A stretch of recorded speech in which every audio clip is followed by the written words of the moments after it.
All right, time to check in with Tyler Orton from Business in Vancouver. Good morning, Tyler. How are you? Hey, I'm doing well. Thanks, Steve. Well, Chip Wilson at it again, taking some swipes at the former company. Yeah, he's saying Lululemon has, quote, lost its way and that management competence is, quote, uninspiring at best. This is all coming from an open letter that he sent to shareholders.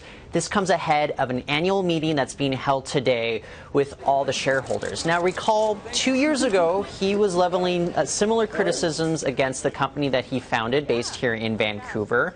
And he was even openly campaigning against the election of 2 board members. So Chip Wilson, who is at this point the largest single-person shareholder of the company, he is not wary of leveling any criticisms at the company. And frankly, there are concerns that he has been trying to push forward with more criticisms, and that's why Lululemon, instead of having a physical meeting, they're actually holding a virtual meeting. And this is going to stymie any sort of discussion that shareholders might be able to have between each other. And that's maybe what Lululemon wants right now if we have Chip Wilson leveling so much criticism at the company.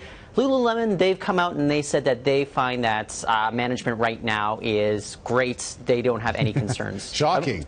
Shocking, of course. Yes. All right, let's talk about this housing market, and you have some thoughts on that? Yeah, well, you know what, Steve, every time I'm here, I'm always talking about how it's just firing on all cylinders. But maybe 2017, there will be a new narrative going on. This is according to new forecasts from the BC Real Estate Association. If we take a look at the numbers, I'll show you that we're actually on pace for a record year, I should say. Now, in 2016, sales, they're expected to go up 12.3% compared with last year, up to 115,000 units. That's up from the 2005 record of 106,000 units. But the BCREA, the chief economist, Cammy Muir there, he estimates that we're actually going to see a leveling off and even a bit of a cool down when it comes to the number of units sold, down to 105,000 by 2017.